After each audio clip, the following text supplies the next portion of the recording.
maybe we can each briefly introduce ourselves and then I'll kick us off. So I'm Mary Donegan. I'm a professor in the Urban Studies program at the University of Connecticut. And I'll be talking first, and then I'll hand it off to Aziz. I'm Aziz Dehkan. I'm the Executive Director of the Connecticut Roundtable on Climate and Jobs, and I'll hand it off to Mustafa. Hi, my name is Mustafa Salahuddin. I'm the President and Business Agent of the Amalgamated Transit Union Local 1336, located in Bridgeport, Connecticut. All right, great. And then I think as should probably be pretty old hat for anyone who has sat through some of the earlier presentations. We're just going to hope that you or ask that you hold your questions until the end. You can feel free to dump them in the chat if you think that you're going to forget them though. And so I will start. And for those of you who weren't here earlier for me, I'm used to working in WebEx, so Zoom is not my standard thing. Can you all see this okay? Sure can. Okay, great, wonderful. So I'm going to be talking about the role of labor standards and regional economic development in sort of decarbonization. And I think normally when we think about labor and transportation, we think about how transportation is essential for getting people to and from work, and that certainly is important. But today I really want to talk about how moving away from cars and decarbonizing our transportation system, especially via restricting carbon or increasing its price, could really impact workers and regions.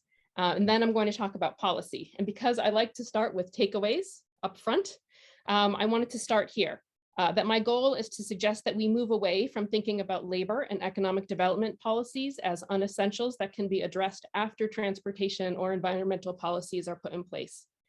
Instead, I'll suggest that we think of labor and development policies as necessary preconditions or concomitant policies.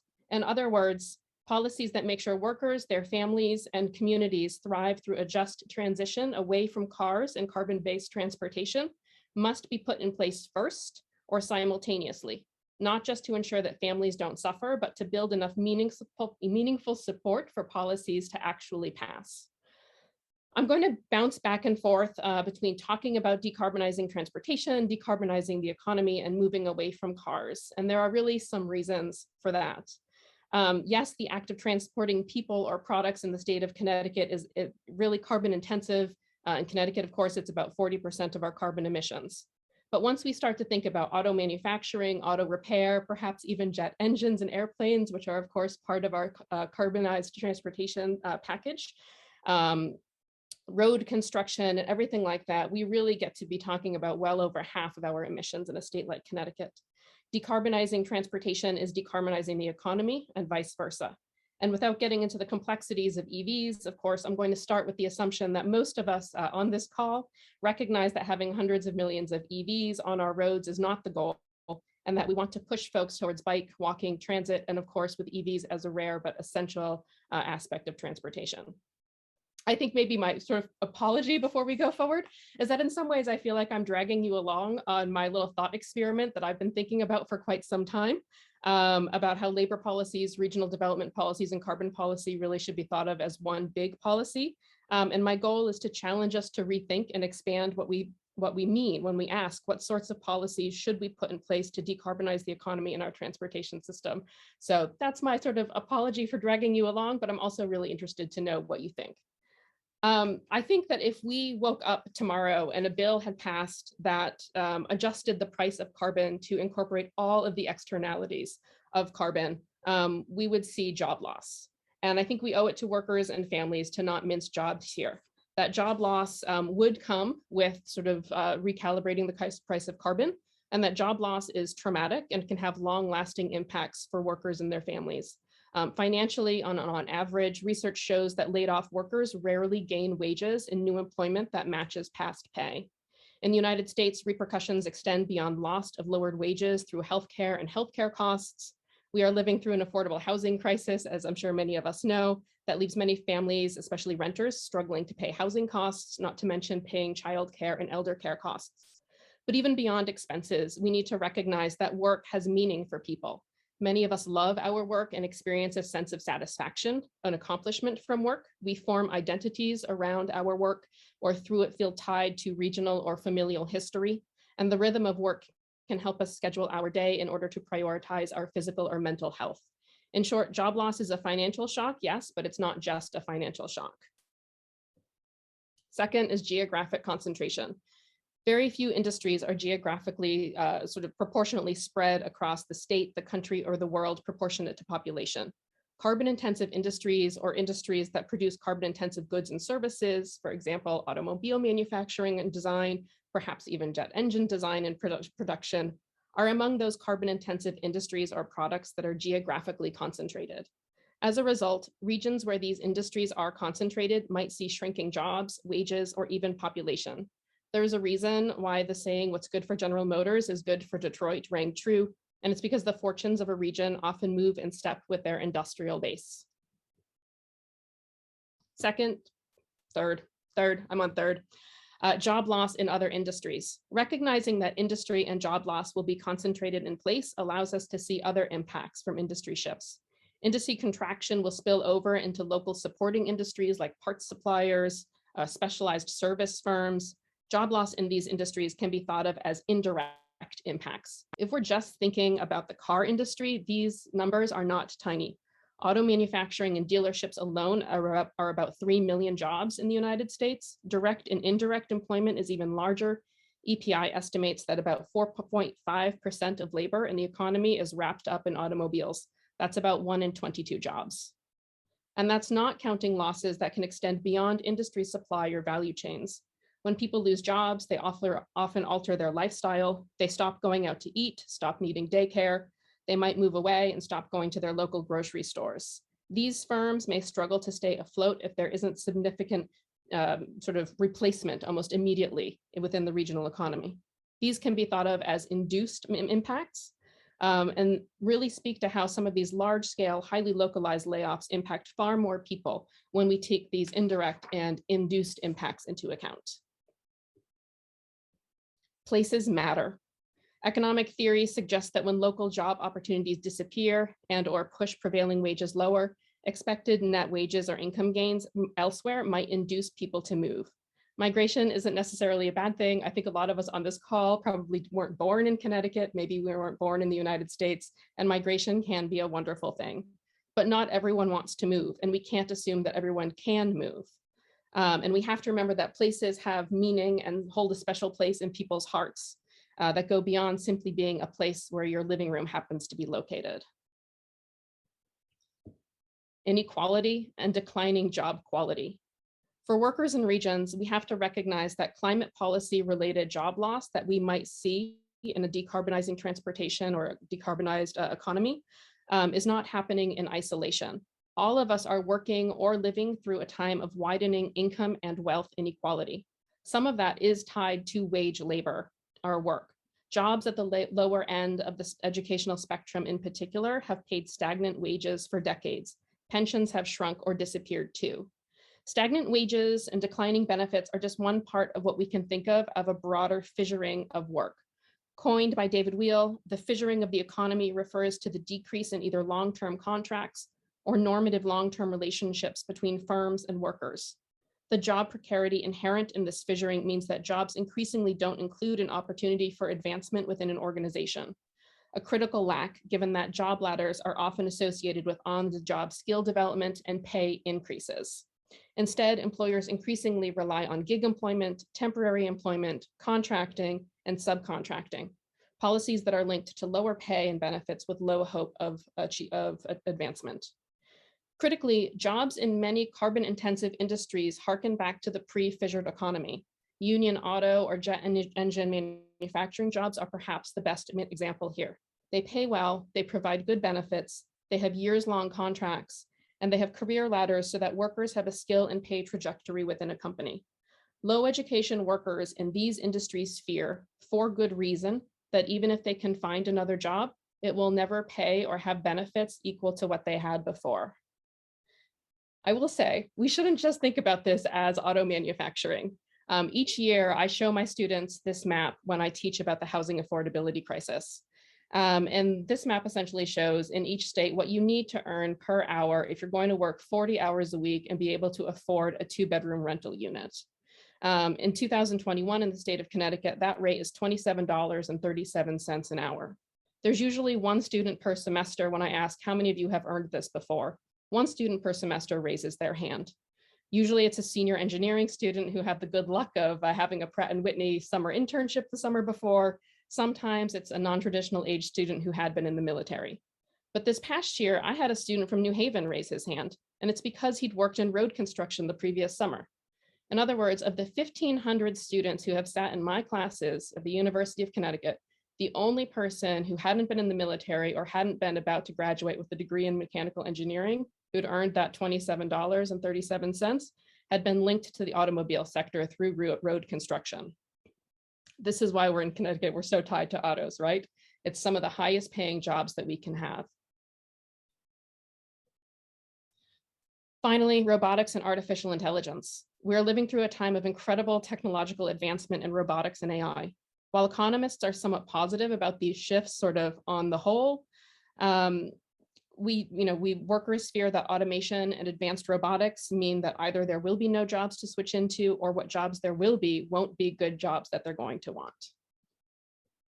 All right, so this is sort of the transition from the doom and gloom to essentially say, where does this leave us? Workers fear job loss and declining job quality. Leaders worry about regional decline, and these fears are well-founded.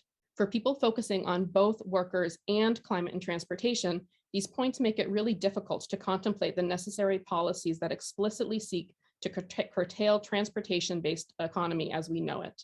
The answer isn't to dismiss worker or regional leaders' concerns about job losses resulting from decarbonizing the transportation and broader economy. Nor can we simply repeat that a Green New Deal will de facto be a panacea for the decades-long economic woes that many in the middle and lower ends of our economic strata face. But we can ask what types of labor and regional development policies we could put in place to help us make this transition away from a carbonized transportation economy. The first is, of course, expanding the social safety net.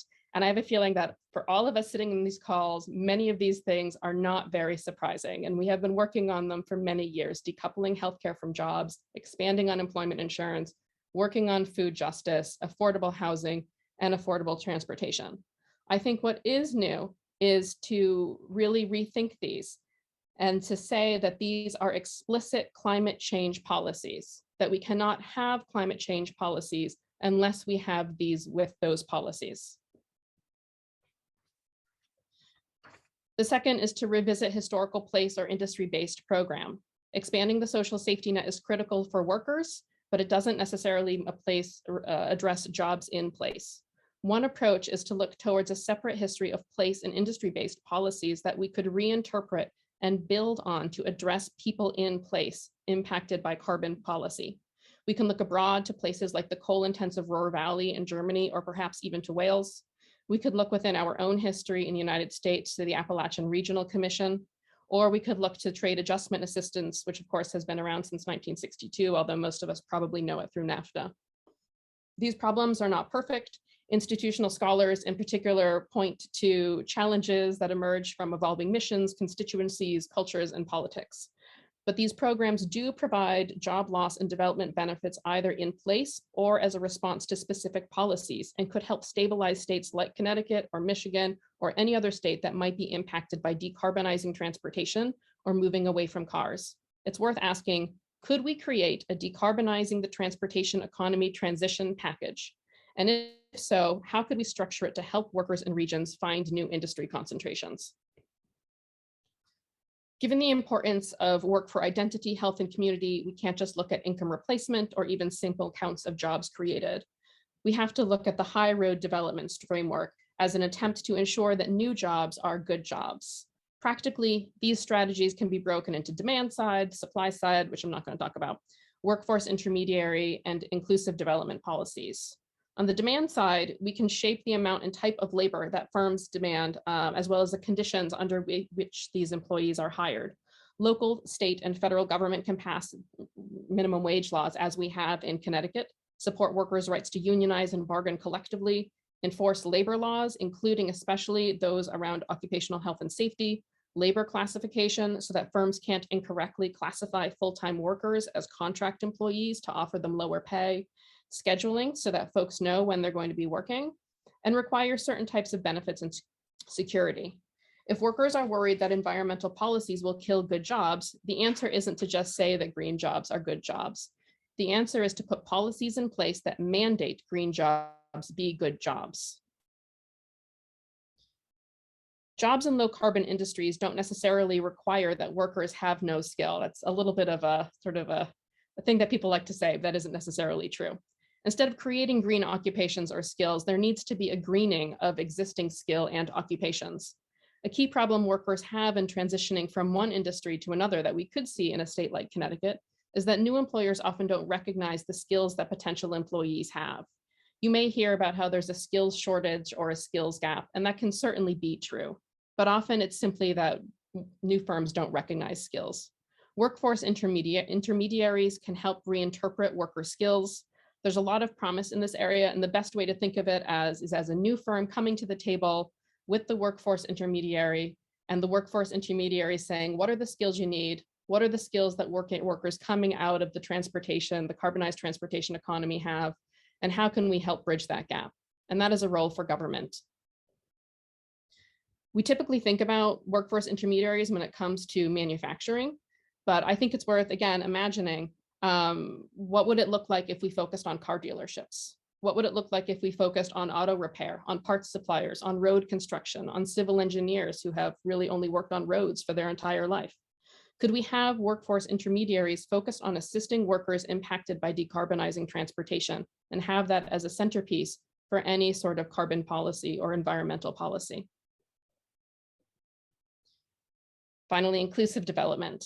We must ensure that a transition does not erase hard-fought gains in employment by women and Black and Brown folks, while also continuing to tackle gender and race-based wage and employment gaps. A lot of this is on firms and their own hiring practices, but there is a role for policy here too. For example, if newer firms are receiving incentive payments for government, which is something that we tend to see with new technologies, government can require first source interviewing residents of certain neighborhoods, interviewing folks who have been laid off in certain industries. States can choose to pass laws that allow workers to share salary information, something of course that Connecticut has worked hard to do, but we don't see nationwide. Alternatively, government can strengthen agencies tasked with investigating discrimination and bias in hiring and employment practices. There's a lot of work to be done here, but again, there's an opportunity to imagine a decarbonized transportation economy as an economy that addresses past wrongs and keeps us on the path forward towards inclusive economic development. I'm almost done. We can't assume that jobs from the Green New Deal will be good for workers or that will be enough jobs for everyone who wants them. That is a progressive talking point, but numerous studies show that it's simply not true. Studies of individual industries have shown that switches to a green economy mostly just maintain the level of jobs. And studies, especially coming out of California, where we see the most research on the green economy, show that without provisions like the ones I've talked about, we will see a lessening of labor policy and sort of employment relations. You can think about perhaps some of the more well-known companies that are in the green industries, automobile employers like Tesla, which are known for having much lower labor standards than the carbonized firms that they are replacing in Detroit. Part of our problem is that most accounts of triple bottom line sustainability lack a fourth dimension of time. Development provides opportunities for alliances and tension, always moving towards a goal of sustainability. But there is rarely a temporal strategy in place. Do this first so that we can do that next. Upon first glance, arguing that we must put labor and regional economies first is likely unpopular. Those of us concerned with climate change for a long time have become accustomed to demonizing workers in carbon-intensive industries, whether it be automobiles or coal.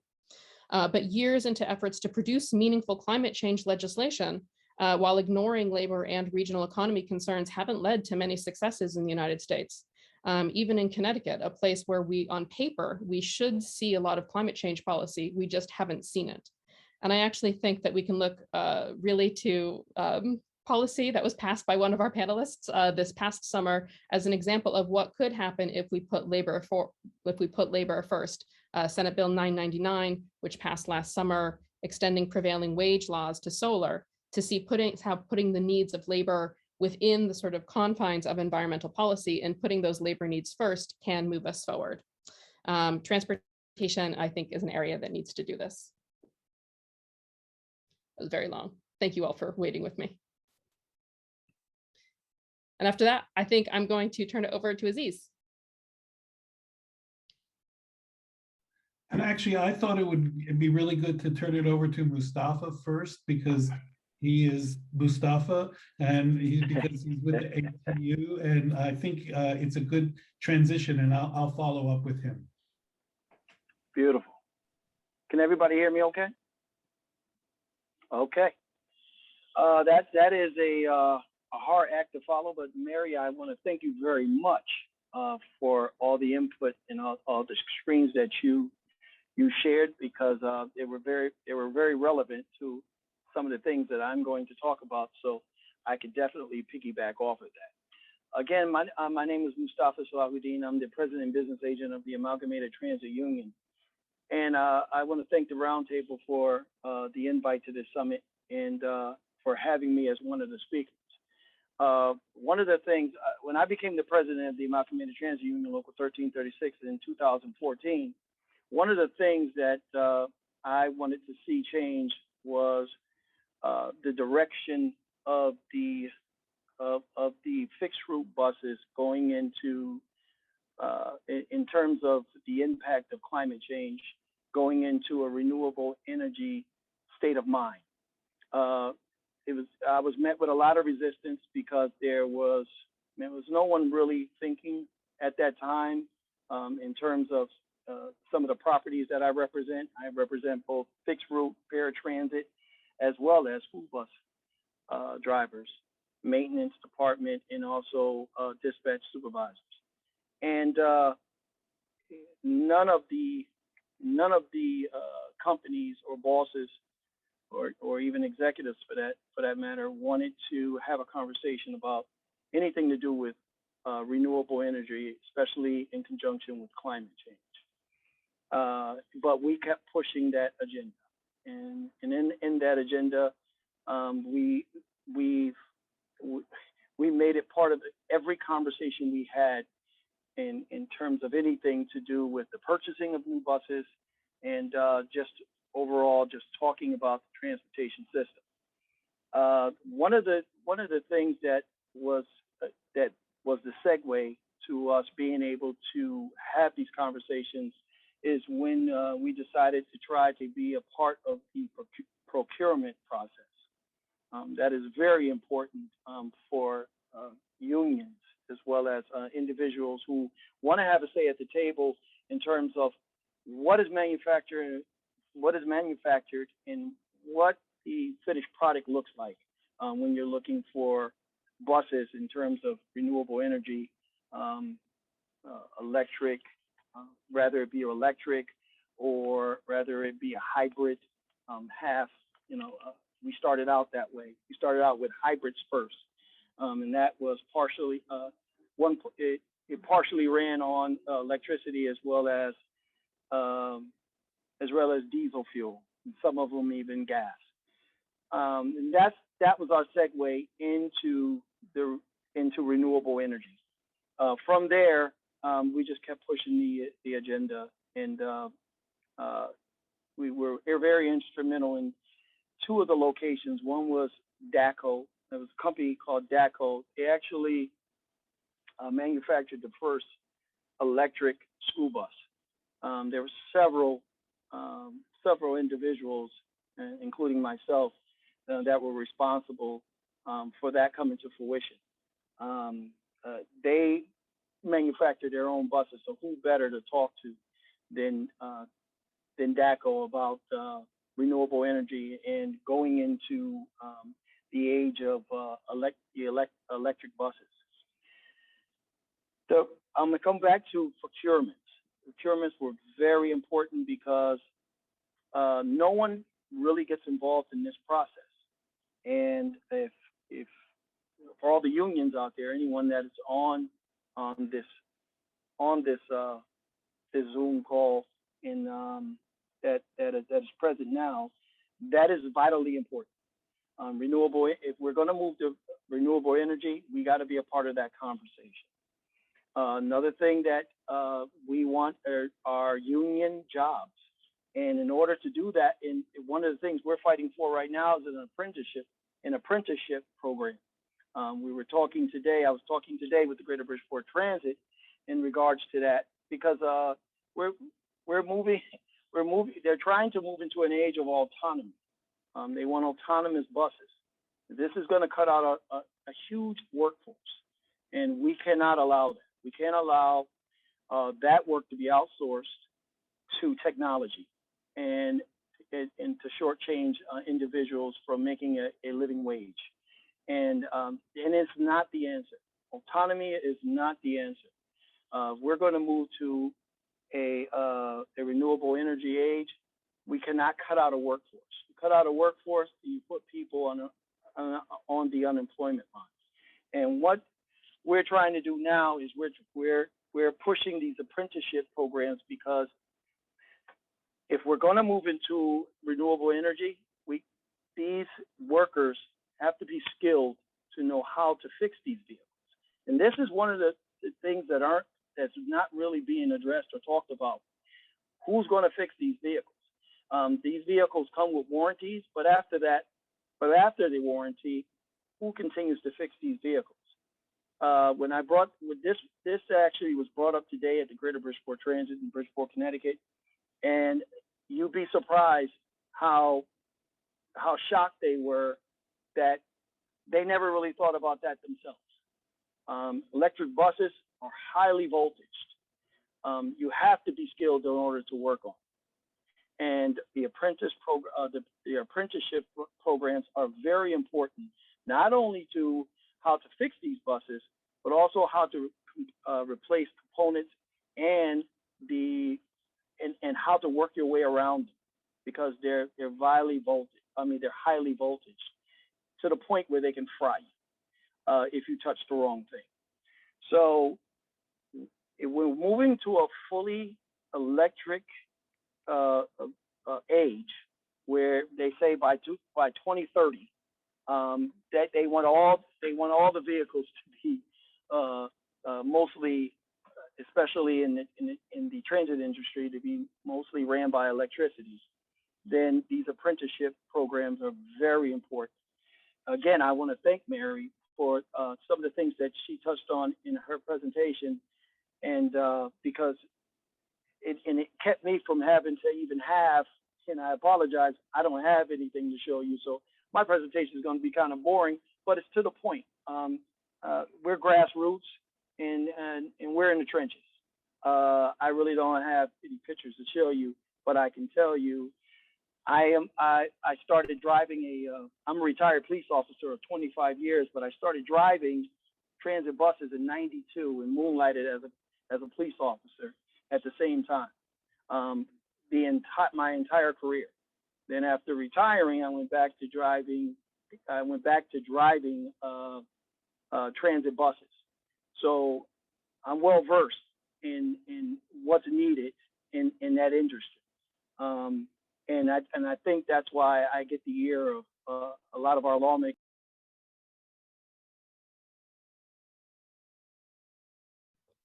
Oh, I think you're, Visuals that. Can you hear me? yeah, you're back now. Okay, I'm sorry. Somebody just tried to call me. I'm sorry. I'm having technical difficulties here. I had a strange echo in my Zoom on my PC, so I'm on my phone and my PC. So again, I apologize. But being well versed in this area, as someone who has driven these buses and knows what is needed to move forward. This whole concept has spread throughout the Amalgamated Transit Union as a whole. As a matter of fact, I also sit on the ATU Climate Change Committee, and also started before being a partner with the Roundtable. Was on the governor's roundtable for climate change, jobs, and justice. So this is very near and dear to me. As you can see, there's a lot of people trying to get in touch with me here. This is very near and dear to me, and I hold on. I do believe that two things going into this new age is important.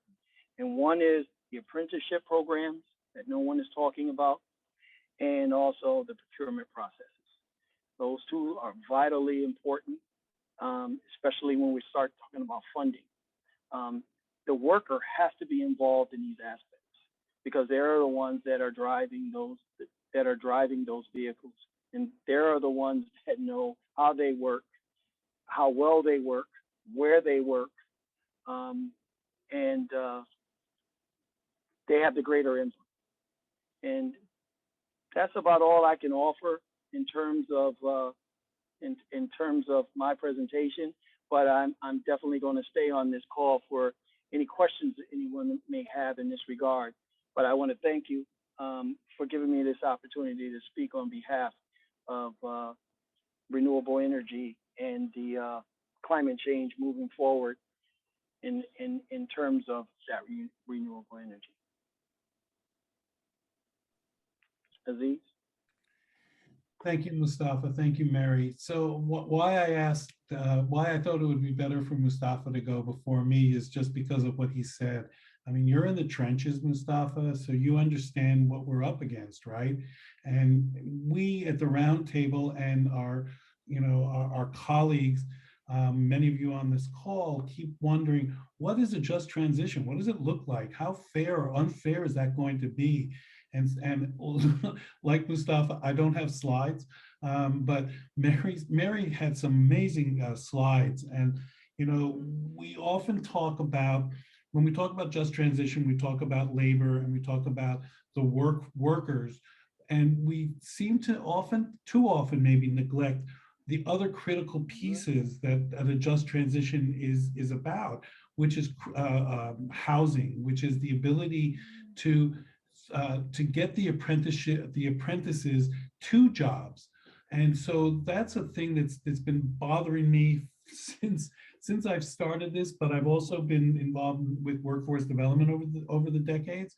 And I know how important it is to get trained people, to get apprentices to job sites. And how do we do that? And how do we do that without putting more cars on the road? And how do we do that where a transportation system is actually public, where it helps people instead of having to take 3 buses to get to a job site where you have to wake up at 4 in the morning. So we need to look at a larger picture as I see it.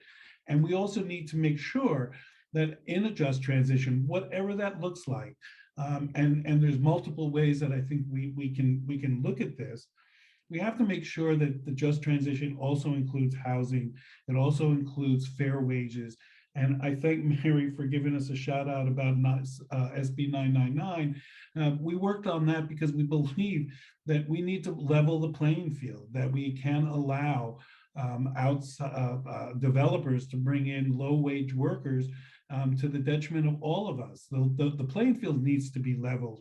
And I think that, one of the slides that really put me on edge, Mary, was the one about progressives looking at the Green New Deal as maybe, like, I don't think you quite said it this way, but as a panacea to all the problems that we have, climate crisis and workforce and all of that. And it's way more than that, right? It's so important to be able to bring a different sense of what society does for workers and what we need to do to support workers. And we forget that, I think, all too often. Well, when I came into this position at the Roundtable over a year ago, I didn't know enough, I don't think, about the work that unions do. And people like Mustafa and Nate Brown and Joe Toner have really taught me how important and how hard they work to diversify the workforce, to bring in youth, to bring in people who haven't had the opportunity for these jobs. And I think that's part of what a just transition looks like. And that's what the Green New Deal may probably, hopefully, if we're lucky, and do I have another adjective here? That maybe that's what it will look like. You know, when we look at, I think Mary, you mentioned about 4 to 5%. What was the 4 to 5% number that you put out there? I think it was EPI had something a few years ago that had 4.5% of jobs in the United States are either directly or indirectly related to the automobile sector. That's a staggering number, at least from my perspective. And then again, it's localized. It's in Detroit and some areas down in the South, but the areas in the South aren't unionized. So, you know, we're fighting against this as well. And I laugh. Well, I actually do laugh at my friends who all want to drive Teslas when I tell them that, you know, their labor standards there are not good at all. And if you really believe, again, in what a just transition looks like, that's what you have to look at as well. It's not just about finding solutions to the climate crisis, though that's important. It's bringing all people forward. You know, JFK used to say that and this is the anniversary of his assassination, actually, but JFK used to say, a rising tide lifts all boats. And I think that's very true for all of us to recognize that we're all in this together, no matter if whatever sector we're working in, we're in this together, and we need to make sure that we all rise up together in every meaning of what that means. And finally, this, again, labor standards, being able to get people to jobs, and to be able to recognize that not everybody's going to share in a just transition. I just, you know, that's the way it's going to be in many, but it's our responsibility to bring in as many people as we can and to find maybe out of the box solutions to this. And one of the things Mustafa said that I never even thought of was, when you have these electric vehicles, you need a whole different workforce to work on them. I was lucky enough to been on one of Mustafa's buses when we were doing a film project, a video project. And, you know, it's a wonderful thing, but then you have to see all the back pieces that lead to putting that bus on the road and keeping that bus on the road. So we just have to keep working at this. And I think that's part of why we're here in the Transit Summit today, is to find solutions and to make sure that that they're not the same solutions. I know everybody's tired of me saying this, but I'll finish by saying, you know, everyone talks about a new normal. I don't want a new normal. Normal didn't work. We need change. We need substantial change where everybody can, as many people as possible, can benefit. Thank you. All right, great, thank you. Does anyone have questions for any of us or comments? We will happily take less of a question, more of a comments, if that's what we have.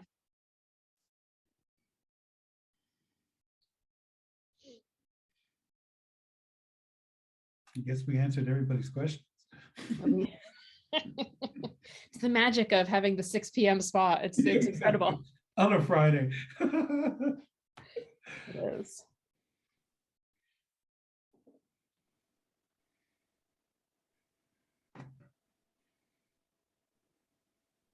Hi, everybody.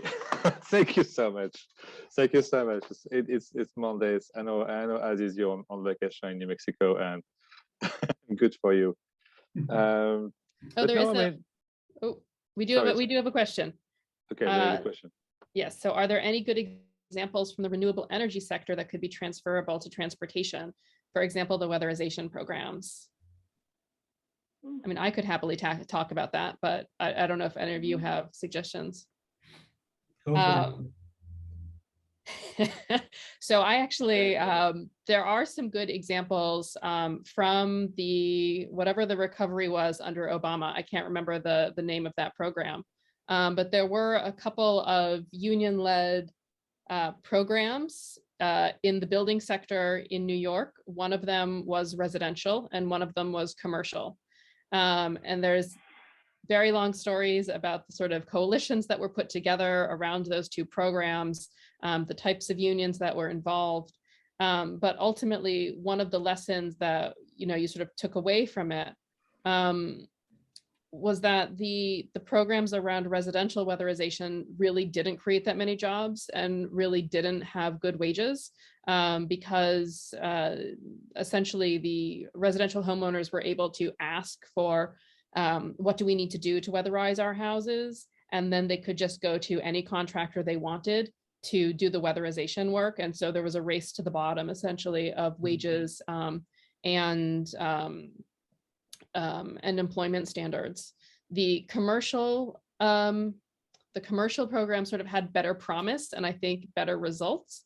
But even then, at the sort of last minute, the commercial property owners in New York City were able to sort of weasel their way in and really knock back some of the standards. So it didn't really reach its potential either. I wish that some of my students from my environmental class were here, because I made them read it about 3 weeks ago and they probably remember it better than I do. So I have a feeling if I could pull up their homework, I could really answer it well.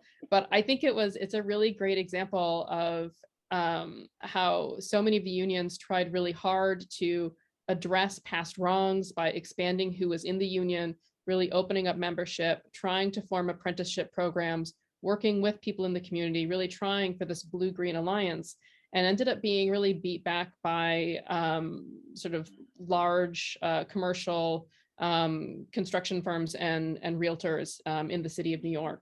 And so to me, my takeaway that I have from it is always that the sort of environmental groups really needed to stick around to make sure that the labor standards were in some of those initial bills and weren't sort of left up to states and cities to fight on their own, because states and cities sometimes don't necessarily understand everything that's happening on the ground.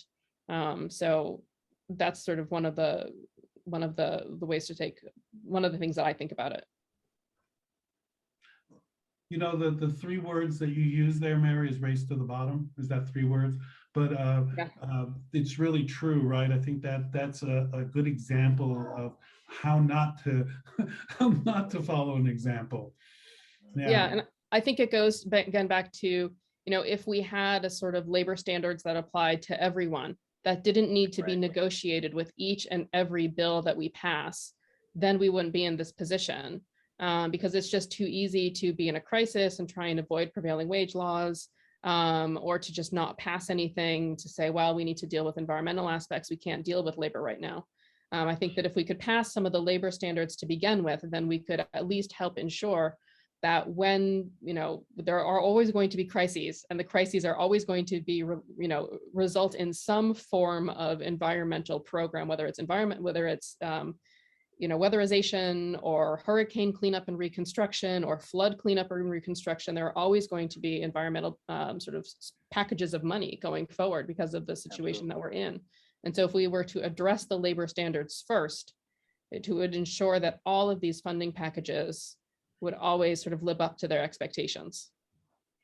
And that was the genesis of SB 999. When we realized what was happening up in East Windsor, the gravel pit solar, we realized that if we have to go after each and every single project or development, it would be impossible. The capacity is not there. So yeah, we need an overarching position for this. I'm sorry, Mustafa, you were going to say something. No, I was going to say it's very important to have a collective effort here. It has to be all hands on deck. And Mary's absolutely right. In order to have labor standards, I mean, we have to have everyone at the table when it comes to, I mean, this is all brand new to all of us. I mean, we're going into a new age. And if we're talking about sustainable jobs, we're talking about good union jobs, then it's going to take a collective effort. Everyone has to be on deck, and every part of every expertise that exists out there has to we have to collaborate. There's no other way around this. We have to collaborate, and we have to respect each other's points of view in terms of moving forward on any bill that comes before the table. We get lost sometimes in translation when it comes to who is the most important what is the most important aspect on these bills. I see the arguments. you'll have the electricians, and you'll have the builders unions, and then you'll have this union and that union. When we're all important, and everybody that's at that table that has any comment or any skin in the game, we're all important. It's going to take a collective effort. It's going to take us all, and hopefully we, when in moving forward, we could recognize each other's value. Thanks. So Peter King has a great question in the chat. Mustafa raises an essential part of learning. Oops, so someone just put something else in, so it moved up, of learning ourselves into some new dynamic. Empowering workers on what they already will know about equals making your job, not just meeting it. Is there some ways local intermediary programs could accelerate that kind of empowerment? Was this a question that was posed to me? I'm sure you could be a good person to answer it. It's, like I said, this is all brand new to all of us, and we're trying to see what works best. And anything that we encounter that's new, we find the best. We try to find the best practices and to recognize what are the worst practices. And I think that's where we are right now, and that's why it takes a collective effort. Even with the pandemic, nurses and doctors are being more effective now because they've learned the best practices and the worst practices when it comes to COVID-19. And we have to look at every aspect of life like that. Even and when we're talking about climate change and renewable energy and how we're going to get people to transition from driving their cars to taking public transportation, it's going to take some reprogramming. And there's a lot of people who love the fact that we live in an age, and I tell my kids this all the time, we live in an age where we want everything fast and we want it now. And we started looking at every aspect of life as a drive-up window. One window you make your order, the next window you pick it up. and that's where we are in life. And unfortunately, we can't rely on that type of thinking going forward. It's going to take a collective effort, and it's going to take all hands on deck, and it's going to take the expertise of individuals who know best how to apply these things. And I wish I had a better answer than that, but I have to be truthful. It's a learning stage. It is a new beginning for us because we're going into an age of a very unknown source, and we're just we're taking baby steps at trying to understand it and how to best apply it. And I just hope we can all come together in that collaboration and make it worthwhile, at least for the next generation, because they are the new thinkers when it comes to this. And now I'm challenging my children now to be those thinkers, to go a little further than what we've gone, or go much further than what we come and where we're going, because it's going to take some new thinkers, and the next generation is. But we have to paint. We have to start somewhere, and then get out of their way, going forward.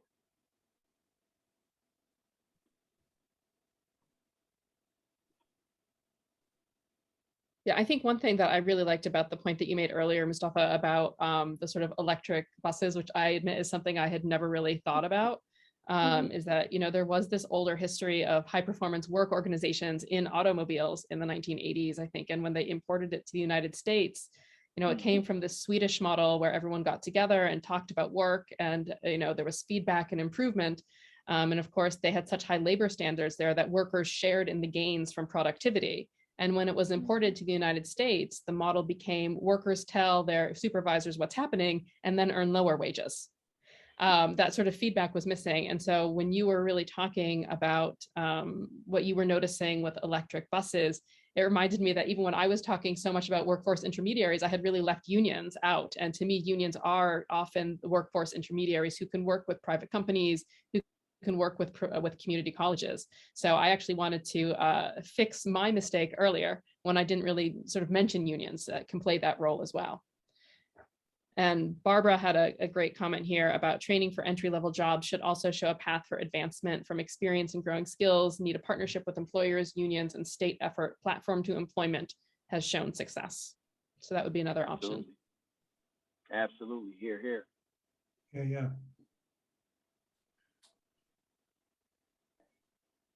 Absolutely. You know, it's a shame too that it's a shame in this country that it took unions to in order to have a say in the workplace. You know, when our parents were coming up, and I can remember when my dad, you know, companies have changed so much. Your input. My dad didn't belong to a union initially, but back when he was, you know, working and in raising a family, the employer respected their point of view, and as well as their workmanship. Now is essentially to form a union now is just to have is mostly more to have a say in the workplace and also benefit from that say in terms of contracts. And it's a shame that we've come to that we have to literally form a union in order to have a place in the workplace and have a say and be able to push back. It's unfortunate, but I'm glad that I'm glad that unions do exist, because if they didn't, Lord knows where we'd be right now. You know, without unions right now, there would be no one to push back. We would just all be out there picketing with signs and nothing would get done. So unions have really led the way in making sure that the worker is heard and respected. It's just a shame that it takes a union to do that, and employers have no willingness to really make that worker a part of that investment. And also how difficult employers are to allow shops to be unionized, and that's a real issue that we're facing as well. Your point's really well taken.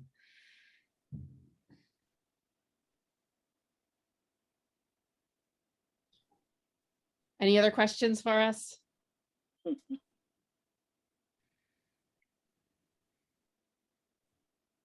Hi, I have some question. That's okay. Sure. I mean, it's a question for all of you. I mean, from your point of view, and what should be the priorities in investment in transportation? You know, for union lead for the various unions. I mean, are we talking about construction? Talking about electric buses? Are we talking about? I mean, you talk a lot about training, and of course that's the key thing. But in part of when you talk about building infrastructure, what do you think should be the priorities for you? What kind of project would you like to see? Go ahead, Mary. You can start that off. Oh no, I feel like this is not my place to answer.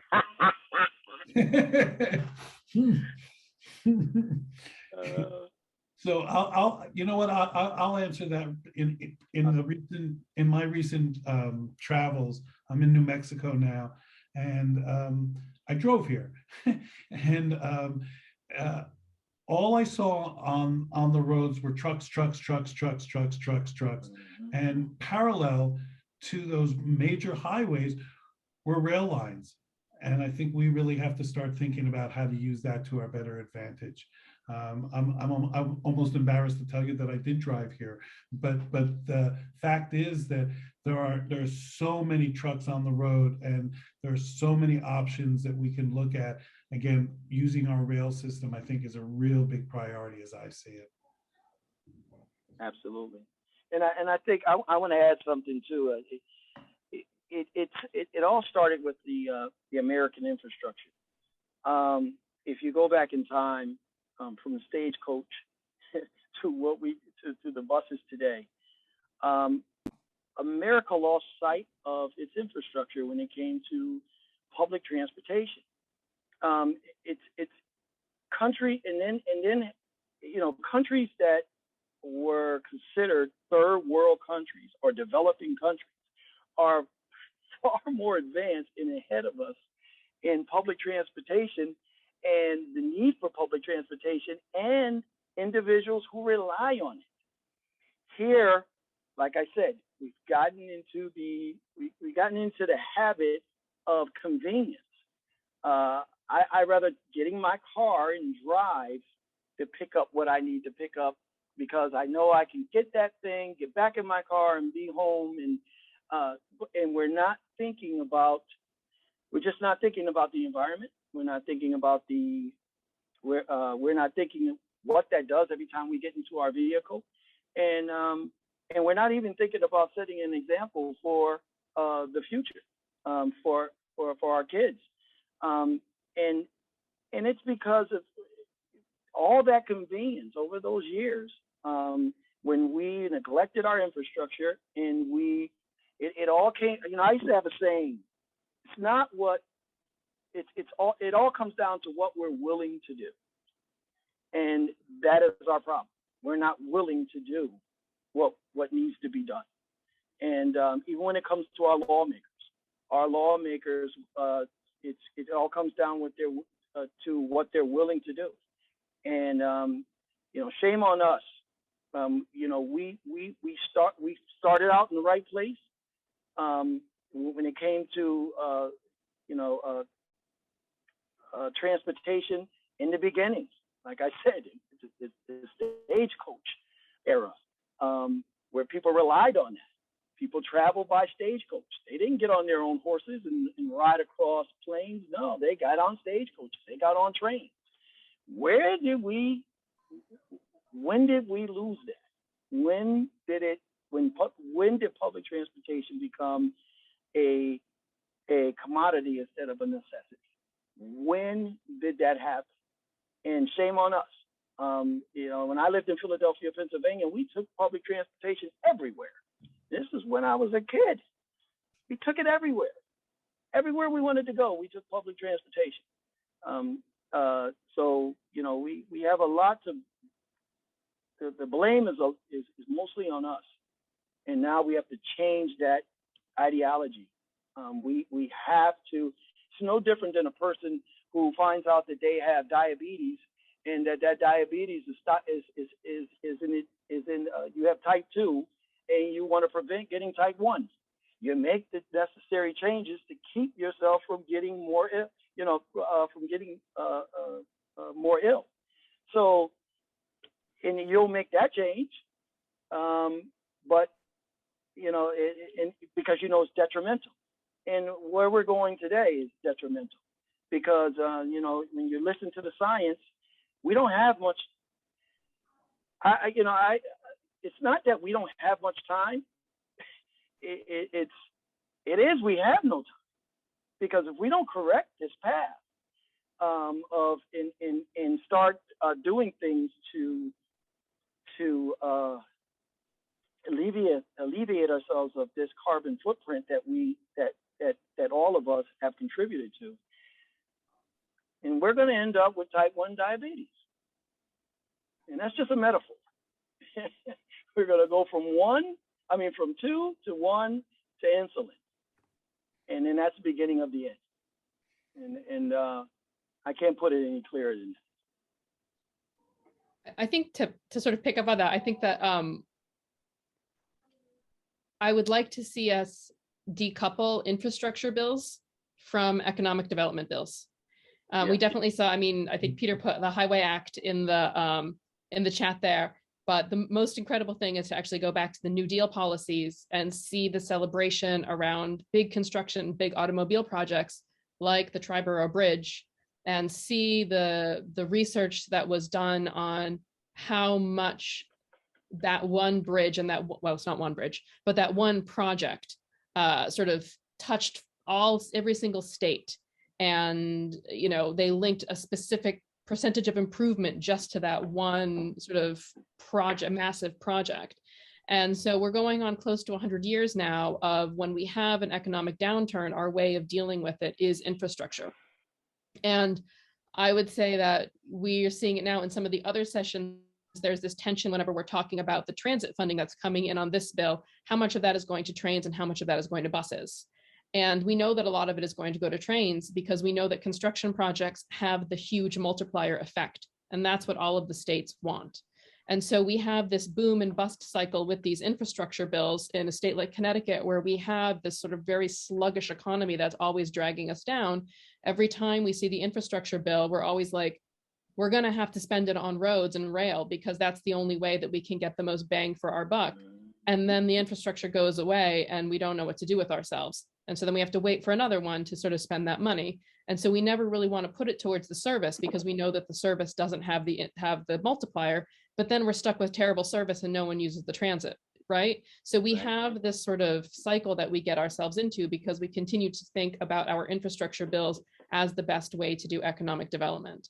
And so we have to, again, decouple that. And if we put the sort of labor first, and if we put economic development first, before we get these sort of big injections of infrastructure development money, then we won't be constantly looking towards the infrastructure development money as our sort of savior to save us from whatever crisis that we're having in the state. And so I think that we sort of need to wean ourselves from this infrastructure bill as our fiscal savior and as our development savior, and turns towards other things. I mean, we know in the state of Connecticut that we're not building enough housing. Maybe we can just build some more housing, and that can be our economic development strategy instead of waiting for the infrastructure bills. But I think that really rethinking and sort of weaning ourselves and saying, really, this time we actually can't do that. We can't just put it all towards infrastructure, and we have to start putting it towards service, which again gets back to labor. So. In cities, can first source hiring programs connect disadvantaged urban workers with suburban unions? For example, here in Syracuse, activism has produced a fledgling municipal-based training and hiring hall now, Syracuse Build, based on San Francisco's City Build. In my only experience, I guess I can let you speak to it, but the only experience I have about it was in North Carolina, where first source hiring programs were used for laid off textile workers and tobacco workers to try and bring them into biotechnology, which had mixed success, shall we say. But they were used there, and they were definitely moving across the state, less urban, but sort of rural to suburban and urban. But I don't know if either of you have suggestions there. You can go ahead and take that, Aziz. You know, I don't have anything better than that, Mary. I think we need to just, I really don't. It's I keep buzzing in my head what Mustafa said about how we need to do this collectively. And I think that might be part of that, right? I don't know. Yeah. What we definitely need to seek out what are the best practices and what are the worst. And we've seen the worst. So shame on us for not being able to. I just can't see why we've seen the worst practices. Why can't we work on the best practices? Because, like Mary said, one of the things we've never had them. We've never seen a best practice, and that's what we have to start working towards. Best practices. What hasn't worked and what will work. Another thing we have to stop doing is, I don't get happy. I don't get excited when I hear that bills are being passed for this, bills are being passed for that, because with like Mary said, with everything that we have depended on that has failed us. We live in it's always been rob from Peter to pay Paul. So transportation is the first thing that's cut, besides education. And I wonder if that's because they rhyme. The two of those are always are taken from to fix other things. We never stay the course. We never stay the course. When it comes to transportation, we never do what we say we're going to do with those funds. We never do. We may start off, but then we'll veer off. And a lot of that goes on. It's never really been, funding has never really been there for transportation. It's really never been there. And I'm disappointed all the time because you'll say you're getting this, and then you'll find out that they had to take a little from it to do this over here.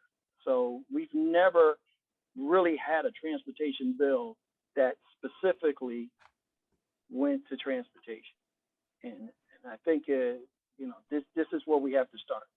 If we're going to do bills that are for whatever the bills are for, we have to be consistent and say, and state, of course, that, okay, that's what it's going to be for. And then lay out a plan for what's to be fixed first, second, third, what's to be implemented. I mean, first, second, third, fourth, fifth, and stay that course. We don't do that. Instead, as soon as we fall short on another project, we rob from transportation. So transportation has always been the stepchild. Not only don't we stay the course, Mustafa, we wait 18 years for a infrastructure bill to come through, right? Exactly. And I'm going to throw a word out that you talked about this when we met a while ago, and the cost of these buses. And so I want to throw the word of subsidies out there. We subsidize so many things. We subsidize so many carbon-based policies. Maybe we should start looking at subsidizing these kinds of vehicles. I know it's not the answer, but as we move forward, we really have to start taking, I think, a different look at how we spend money. And it's not just building roads, but it's perhaps it's subsidizing electric buses. Somehow we've forgotten how to do that because we give it to General Motors and tax breaks to Ford, as opposed to tax breaks for people for electric vehicles. It's convoluted to me a bit. I agree. Totally agree.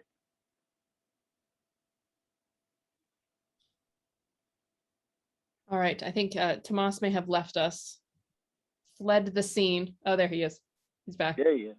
I am here. Yeah. I don't want to interfere in your space. I mean, it's your space, very much so.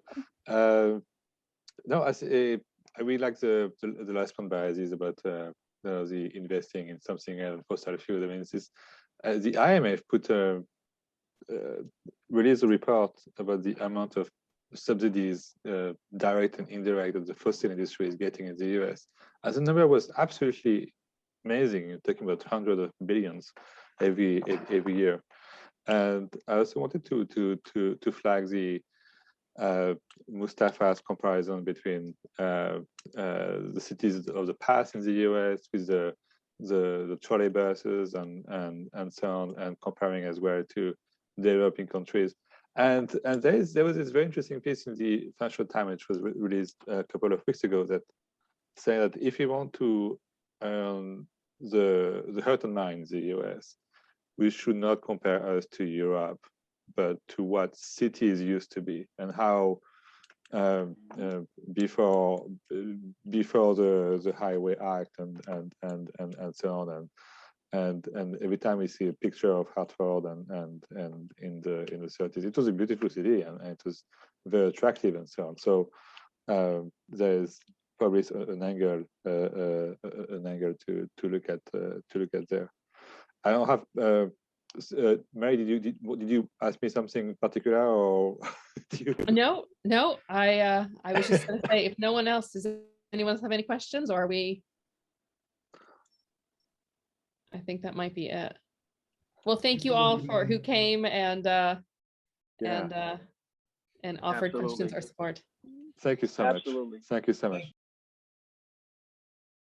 Good evening, everyone. My name is Valerie Fernandez. I got involved in sustainable transportation and environmental justice as a transport rifle ambassador. Now I'm currently a sophomore at the Connecticut State University, studying criminology and sociology to become a lawyer. I want to thank you all for attending to our summit. I am so glad that you were able to join us today in this stimulating discussion. please let's stay in touch. You can sign up for a newsletter, you can attend our events, and even sponsor or work for us if interested. We hope to see you around.